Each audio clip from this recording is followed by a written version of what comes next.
ओम शांति। आज बाबा के 13 दिसंबर 2020 के अव्यक्त महावाक्य हैं, जिसकी रिवाइज डेट है 18 मार्च 1987। आज के महावाक्यों में बाबा ने रूहानी आशिकों की निशानियां बताई हैं। बाबा रूहानी माशूक है और हम आत्माएं रूहानी आशिक हैं। बाबा ने कहा कि आज माशूक आशिकों से मिलने के लिए आए हैं। बाबा बच्चों को देखकर बहुत हर्षित हो रहे हैं। आशिक आत्माएं भी बहुत हर्षित हो रही हैं। बाबा ने कहा मिलने का स्थान कितना सुंदर है। मिलने का स्थान रूहानी आशिकों के लिए या तो कोई बगीचा होता है या कोई बीच होता है, समुद्र का किनारा होता है। बाबा ने कहा यहाँ जहाँ आप मिलने के लिए आए हो, ये स्थान सुंदर भी है, रमणीक भी है और स्वच्छ भी है। और कल्प में एक बार आपका रूहानी माशूक से मिलना होता है। और कितना सुंदर है ये माशूक, इस जैसा सुंदर कोई हो नहीं सकता। ये जो रूहानी माशूक है, कल्प में एक बार जब मिलते हैं तो सर्व प्राप्तियों से भरपूर कर देते हैं। चेक करो, मेरे सभी संबंध एक के साथ हैं और जब आवश्यकता होती है उस समय उस संबंध की अनुभूति होती है। क्या मेरा दिल का संबंध है या सिर्फ दिमाग का संबंध है? सच्चे आशिक जो होते हैं, एक तो मिलन की अनुभूति करते रहते हैं, अनुभूति के साथ प्राप्ति का अनुभव करते हैं और तीसरा तृप्ति का अनुभव करते हैं। ये तीन मुख्य निशानियां हैं, अनुभूति, प्राप्ति और तृप्ति। ऐसे जो सच्चे आशिक होते हैं वो कभी भी कंप्लेन नहीं करेंगे। कैसे भी साथी हो, कैसा भी संगठन हो, कैसा भी वातावरण हो, लेकिन वो हमेशा कंप्लेन से परे रहेंगे, बल्कि उसमें भी आनंदित होते रहेंगे। जो रॉयल आत्माएं होती हैं वो 36 प्रकार के भोजन में भी खुश होती हैं और सिंपल दाल रोटी में भी खुश होती हैं। ये उनकी रॉयल्टी है। फिर बाबा ने कहा कि अगर नाज नखरे भी करने हैं तो बाबा से करो, किसी और से नहीं। क्या क्या नाज नखरे करते हैं हम, कभी कभी रुष्ट हो जाते हैं। बाबा कहते हैं बाबा से हो, बाबा अपने आप आपको सेट करेगा। अगर एक के साथ आपके संबंध हैं तो आप सर्व प्राप्ति का अनुभव करते रहेंगे, संतुष्टता का अनुभव करते रहेंगे। ऐसी आत्माओं को मेहनत कम, प्राप्ति ज़्यादा होती है। और अगर कोई दिमाग से चलते हैं तो उनको मेहनत अधिक, सफलता कम प्राप्त होती है। अब हम सुनते हैं एकाग्र होकर बाबा के महावाक्य, बाबा के शब्दों में। मुरली का सार है सच्चे रूहानी आशिक की निशानियाँ। स्मरण रहे, हम आत्माएं आशिक हैं और परमात्मा रूहानी माशूक। आज रूहानी माशूक अपने रूहानी आशिक आत्माओं से मिलने के लिए आए हैं। सारे कल्प में इस समय ही रूहानी माशूक और आशिकों का मिलन होता है। पूरे कल्प में इसी समय रूहानी माशूक और आशिकों का मिलन होता है। बाप दादा अपने हर एक आशिक आत्मा को देख हर्षित होते हैं। कैसे रूहानी आकर्षण से आकर्षित हो अपने सच्चे माशूक को जान लिया, पा लिया। खोए हुए आशिक को देख माशूक भी खुश होते हैं, फिर से अपने यथार्थ ठिकाने पर पहुंच गए। हम सबको देखकर बाबा खुश होते हैं कि अपने यथार्थ ठिकाने पर, अपने ठीक मंजिल पर पहुंच गए। ऐसा सर्व प्राप्ति कराने वाला माशूक और कोई मिल नहीं सकता। रूहानी माशूक सदा अपने आशिकों से मिलने के लिए कहाँ आते हैं? जैसा श्रेष्ठ माशूक और आशिक है, ऐसे श्रेष्ठ स्थान पर मिलने के लिए आते हैं। ये कौन सा स्थान है जहाँ मिलन मना रहे हो? इसी स्थान को जो भी कहो सर्वनाम इस स्थान को दे सकते हो। कैसे मिलने के स्थान जो अति प्रिय लगते हैं वो कौन से होते हैं? जो मिलने के स्थान होते हैं प्रिय लगते हैं वो कौन से होते हैं? मिलन या तो फूलों के बगीचे में होता है या सागर के किनारे पर मिलना होता है, जिसको आप लोग बीच कहते हो, समुद्र का किनारा कहते हो। तो अब कहाँ बैठे हो? ज्ञान सागर के किनारे रूहानी मिलन के स्थान पर बैठे हो। ज्ञान सागर के किनारे रूहानी मिलन के स्थान पर बैठे हो।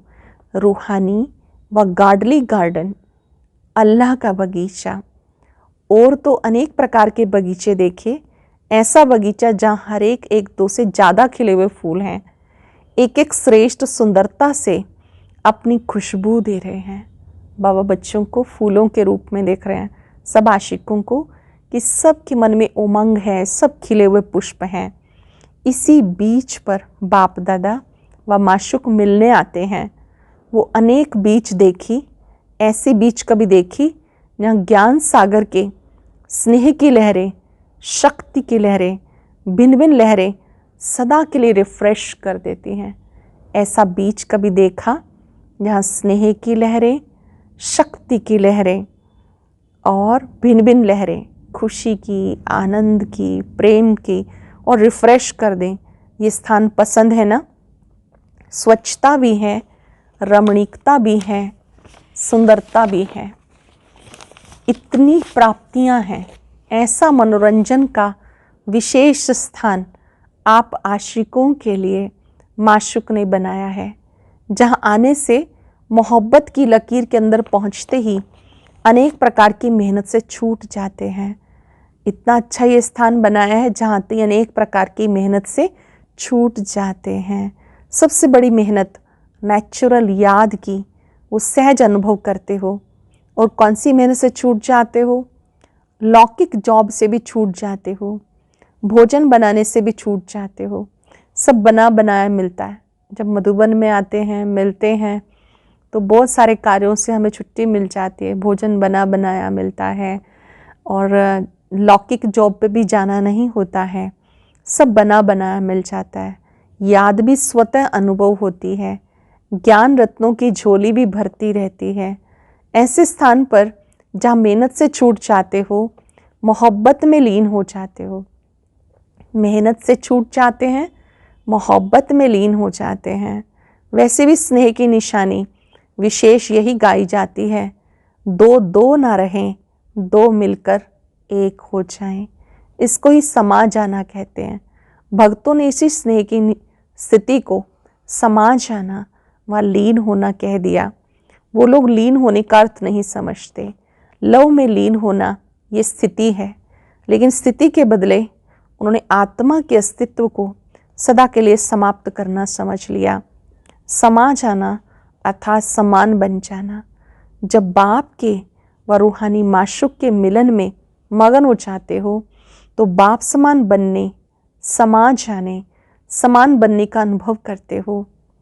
जब आप मिलन में मगन हो जाते हो, तो बाप समान बनने व समा जाने, समान बनने का अनुभव करते हो।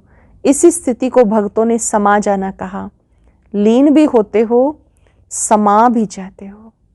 लीन भी होते हो, समा भी जाते हो, लेकिन ये मिलन के मोहब्बत की स्थिति की अनुभूति है। समझा? इसलिए बाप दादा अपने आशिकों को देख रहे हैं।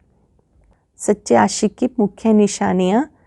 तो पहली निशानी सर्व संबंधों की अनुभूति। सर्व शब्द को अंडरलाइन करना।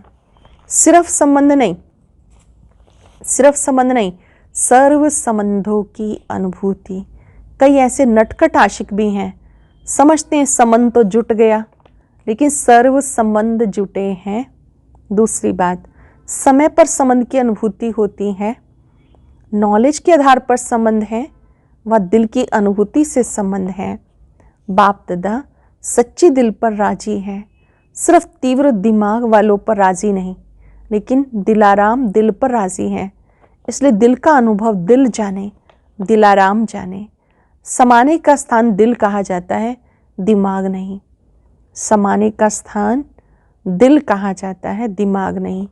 नॉलेज को समाने का स्थान दिमाग है, लेकिन माशूक को समाने का स्थान दिल है। नॉलेज को दिमाग में समाया जाता है और माशूक को दिल में समाया जाता है। माशूक आशिकों की बातें ही सुनाएंगे ना। कोई कोई आशिक दिमाग ज़्यादा चलाते हैं, लेकिन दिल से दिमाग की मेहनत आधी हो जाती है। जो दिल से सेवा करते हैं वह याद करते हैं, उनकी मेहनत कम, संतुष्टता ज़्यादा होती है। जो दिल से याद करते हैं उनकी मेहनत कम, सफलता ज़्यादा होती है। दूसरी निशानी, सच्चे आशिक हर परिस्थिति में, हर कार्य में सदा प्राप्ति की खुशी में रहेंगे, सदा प्राप्तियों की खुशी। पहली निशानी सर्व संबंध की अनुभूति करना। दूसरी बात प्राप्ति की अनुभूति करना। हर परिस्थिति, हर कर्म में प्राप्ति की खुशी में रहेंगे। एक है अनुभूति, दूसरे उससे प्राप्ति।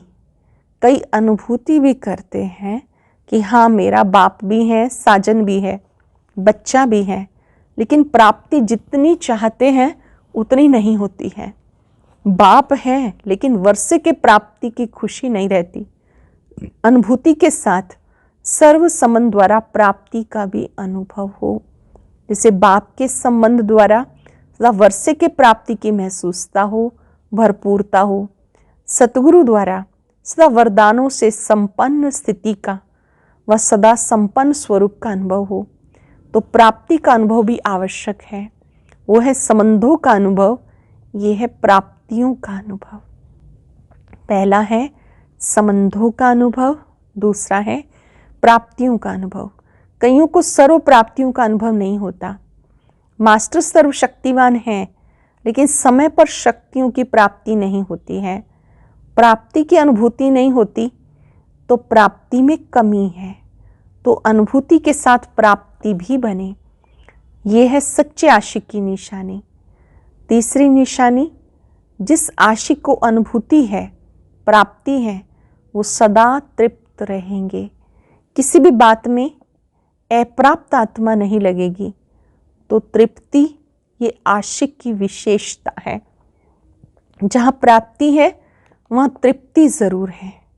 अगर तृप्त नहीं तो अवश्य प्राप्ति में कमी है, और प्राप्ति नहीं तो सर्व संबंधों की अनुभूति में कमी है। तो तीन निशानियाँ, अनुभूति, प्राप्ति और तृप्ति। सदा तृप्त आत्मा। अब तृप्त आत्मा की बड़ी सुंदर डेफिनेशन नोट करेंगे आप भी। जैसा भी समय हो, जैसा भी वायुमंडल हो, जैसे भी सेवा के साधन हो, जैसे भी सेवा के संगठन के साथी हों, हर हाल में, हर चाल में तृप्त हूँ। वैसे देखो, तृप्त आत्मा बहुत थोड़ी रहती हैं। कोई ना कोई बात में चाहे मान की चाहे शान की भूख रहती है। भूख वाला कभी तृप्त नहीं होता। जिसका सदा पेट भरा हुआ होता है वो तृप्त रहता है। तो जैसे शरीर के भोजन की भूख है, वैसे मन की भूख है। जैसे शरीर के भोजन की भूख, वैसे मन की भूख है। शान, मान, सैल्वेशन और साधन, ये मन की भूख है। मान शान की इच्छा, सैल्वेशन की इच्छा, साधनों की, ये मन की भूख है। जैसे शरीर की तृप्ति वाले सदा संतुष्ट रहेंगे, वैसे मन की तृप्ति वाले सदा संतुष्ट रहेंगे। संतुष्टता तृप्ति की निशानी है। अगर तृप्त आत्मा नहीं होंगे, चाहे शरीर की भूख चाहे मन की भूख होगी, तो जितना भी मिलेगा, मिलेगा भी ज़्यादा। तृप्त आत्मा न होने के कारण सदा अतृप्त रहेंगे। सच्चे आशिक की निशानी सदा तृप्त आत्मा। तो तीनों ही निशानियां चेक करो। जो सेवा असंतुष्ट बनाए वो सेवा सेवा नहीं। सेवा का अर्थ है मेवा देने वाली। तो सच्चे आशिक सर्व हद की चाहना से परे सदा संपन्न और समान होंगे। आज आशिकों की कहानियां सुन रहे हैं। नाच नखरे भी बहुत करते हैं। आज बाबा ने नाच नखरों की भी छुट्टी दी है। नाच नखरे बहुत करते हैं। माशूक भी देख देख के मुस्कुराते रहते हैं। नाज नखरे भले करो, लेकिन माशूक को माशूक समझ उसके सामने करो, दूसरों के सामने नहीं करो। नाज नखरे किसके सामने कर सकते हैं हम? माशूक के सामने, सर्वशक्तिवान के सामने, किसी और के सामने नहीं। भिन्न भिन्न हद के स्वभाव संस्कार के नखरे और नाज करते हैं। जहाँ मेरा स्वभाव, मेरे संस्कार शब्द आता है, वहाँ भी नाज नखरे शुरू हो जाते हैं। जहाँ भी मेरापन आता है, वहाँ भी नाज नखरे शुरू हो जाते हैं। बाप का स्वभाव सो मेरा स्वभाव हो। मेरा स्वभाव बाप के स्वभाव से भिन्न हो ही नहीं सकता। वह माया का स्वभाव है, पराया स्वभाव है। उसको मेरा कैसे कहेंगे? माया पराई है, अपनी नहीं। बाप अपना है। मेरा स्वभाव अर्थात बाप का स्वभाव। माया के स्वभाव को मेरा कहना भी रॉन्ग है। माया के स्वभाव को मेरा कह देना ये भी रॉन्ग है। मेरा शब्द ही फेरे में लाता है, अर्थात चक्र में लाता है। आशिक माशुक के आगे ऐसे नाज नखरे भी दिखाते हैं। जो बाप का सो मेरा, हर बात में, भक्ति में भी यही कहते हैं, जो तेरा सो मेरा, मेरा कुछ नहीं। लेकिन जो तेरा सो मेरा, जो बाप का संकल्प वो मेरा संकल्प। सेवा के पार्ट बजाने के बाप के संस्कार स्वभाव वो मेरे। तो इससे क्या होगा? हद का मेरा तेरा हो जाएगा। तेरा सो मेरा, अलग मेरा नहीं। जो बाप से भिन्न है वो मेरा है ही नहीं, वो माया का फेरा है। जो बाबा के स्वभाव संस्कार वो ही मेरे स्वभाव संस्कार। बाबा से भिन्न तो माया के संस्कार हैं। इसलिए इस हद के नाज नखरे से निकल रूहानी नाज, मैं तेरी तू मेरा, मैं तेरी तू मेरा। भिन्न भिन्न संबंध की अनुभूति के रूहानी नखरे भले करो। भिन्न भिन्न संबंध की अनुभूति के रूहानी नखरे भले करो, परंतु ये नहीं करो संबंध निभाने में भी रूहानी नखरे कर सकते हो। मोहब्बत की प्रीत के नखरे अच्छे होते हैं। कभी सखा के संबंध से मोहब्बत के नखरे का अनुभव करो, वो नखरा नहीं लेकिन निरालापन। दुनिया वाले नखरे नहीं, लेकिन निरालेपन का अनुभव करो। स्नेह के नखरे प्यारे होते हैं। जैसे छोटे बच्चे बहुत स्नेही और प्योर होने के कारण उनके नखरे सबको अच्छे लगते हैं। शुद्धता और पवित्रता होती है बच्चों में। और बड़ा कोई नखरा करे तो बहुत बुरा माना जाता है। तो बाप से भिन्न भिन्न संबंध के, स्नेह के, पवित्रता के नाज नखरे भले करो। अगर करने ही है तो भिन्न भिन्न संबंध के, स्नेह के, पवित्रता के नाज नखरे भले करो। करने ही है तो सदा हाथ और साथ सच्चे आशिक माशूक की निशानी है। साथ और हाथ ना छूटे। सदा बुद्धि का साथ हो। बाप के हर कार्य में सहयोग का हाथ हो। बुद्धि का हाथ हो। बाप के हर कार्य में सहयोग का हाथ हो। अच्छा, सदा अविनाशी आशिक बन। रूहानी माशुक से प्रीत की रीत निभाने वाले, सदा स्वयं को सर्व प्राप्तियों से संपन्न करने वाले, हर परिस्थिति स्थिति में तृप्त रहने वाले, सदा संतुष्टता के खजाने से भरपूर बन, औरों को भी भरपूर बनाने वाले, सदा के साथ और हाथ मिलाने वाले सच्चे आशिकों को रूहानी माशुक का दिल से याद प्यार और नमस्ते। रूहानी बच्चों की रूहानी बाप दादा को नमस्ते, गुड मॉर्निंग, शुक्रिया बाबा, शुक्रिया। आज के महावाक्य बड़े गुह्य हैं, बहुत ही स्पेशल हैं। आत्मा और परमात्मा की जो प्रीत है वो भी अनादि अविनाशी है। रूहानी माशुक ने आशिकों को बहुत सुंदर मिलन की अनुभूति भी कराई, सर्व संबंधों का एहसास भी कराया, तृप्ति का अनुभव भी कराया। अब हम अपने आप को चेक करेंगे कि मैंने एक के साथ सर्व संबंध जोड़े हैं, एक के साथ सर्व संबंध हैं, एक के हाथ में हाथ देकर चलेंगे तो सदा संतुष्ट रहेंगे। आज पूरा दिन ये विज़न सामने रहे कि मेरा हाथ माशुक के हाथ में है और मैं सब चिंताओं से मुक्त हूँ। मुझे एक के साथ सर्व संबंध जोड़ने हैं, सर्व प्राप्तियों का अनुभव करते हुए संतुष्ट रहना है।